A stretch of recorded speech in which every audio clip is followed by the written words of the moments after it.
The sesamoids take a lot of time to heal. What the hell is a sesamoid? I respond with. Pat actually did a really good job explaining this, but I think we can take it to another level. Welcome back, everybody. I'm Dr. Brian Sutterer, and this is your #1 source for learning about the unique medical side of the world of sports. On today's Pat McAfee show, he was talking about Mahomes' recent foot surgery and the picture of him from Easter still wearing a boot, which led into this discussion of the sesamoid bones and healing and explanation of what sesamoid bones are. I'm going to show you guys some pictures and try to expand a little bit more on this concept. As always, if you enjoy learning about this unique set of sports, please consider subscribing to the channel. Hit that thumbs up button if you learned something here, and let's get started. This was the response Pat got when he messaged some friends with this question. The sesamoids take a lot of time to heal. That's because of poor blood flow to the sesamoid bones, as we'll talk about in a bit. Sesamoids are embedded within tendons, and so naturally they're going to have poor blood supply, which can lead to slower healing. What the hell is a sesamoid? I respond with.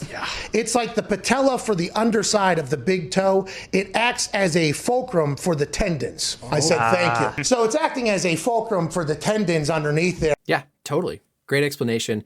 But let's dive a little bit deeper and show you guys some pictures here. A sesamoid bone is one that's embedded within a tendon or muscle, and we have a handful of them throughout the body. Of course, the largest of these is the patella, or the kneecap. It's essentially embedded in what then gets separated into the quadriceps tendon and the patellar tendon. We also have sesamoid bones in the hand near the thumb, and then of course in this context, we have two of them down beneath the big toe. As Pat said, the sesamoid basically acts as a fulcrum point to change the biomechanics of how that muscle is functioning. This is a simple example using the femur and the tibia to kind of illustrate the role of the patella with the knee joint. The torque that our muscle can provide to straighten the leg and extend the tibia is a function of the force put through the muscle, demonstrated here with the red line, and the radius over which that force is acting from the pivot point.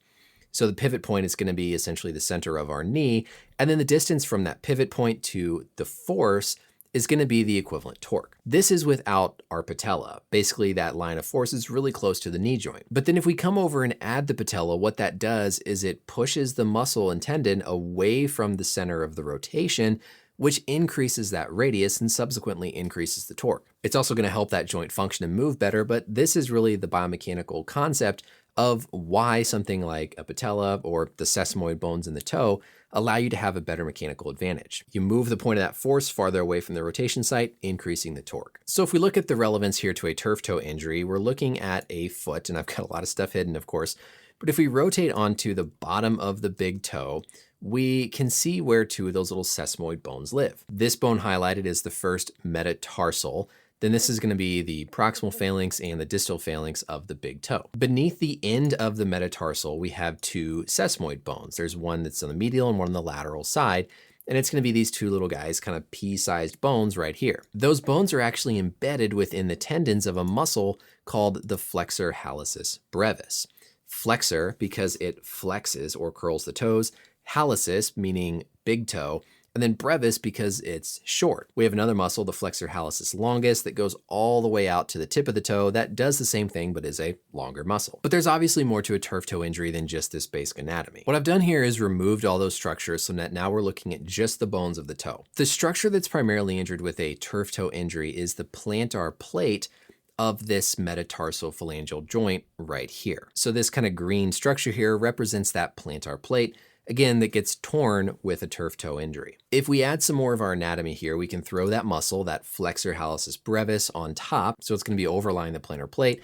And of course, our two little sesamoid bones are going to sit there embedded within that tendon. Now, where these get more complicated is there's, of course, a lot more structures here than just these two little bones, a plantar plate, and a muscle. As I said, we have the flexor hallucis longus tendon that's going to be running over the top of this whole complex that I've cut away for the sake of this picture. But then we're going to have all these other tiny little ligaments that are running around this joint. We've got collateral ligaments that run on the side of the joint, similar to what we find in the knee.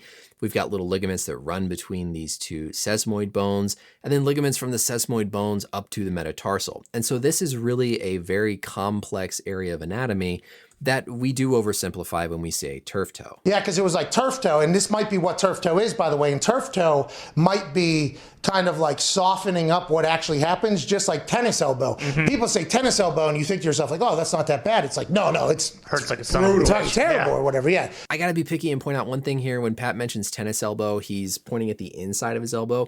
That's gonna be classically golfer's elbow on the inside portion with the flexor muscles.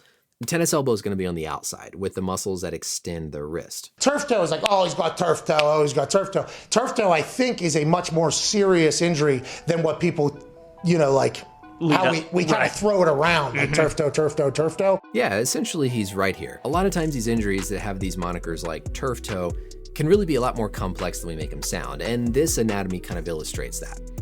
You can have injuries to these sesamoid bones. They're going to take longer to heal because of the poor blood supply. You can have injuries to these other ligaments. You can have some damage or injury to these muscles. So it really is a description of a kind of classification of different injuries, but there's different severity along that whole spectrum, and not all turf toe injuries are going to be the exact same, like an ACL tear. So I got to give Pat credit. That was a great discussion about sesamoid bones. Hopefully this kind of additional look at the pictures, some more kind of information about the anatomy, added a little bit new level of learning to this whole discussion, and I hope you found it entertaining. As always, let me know any questions or comments down below, and until next time, we'll see you later. Bye.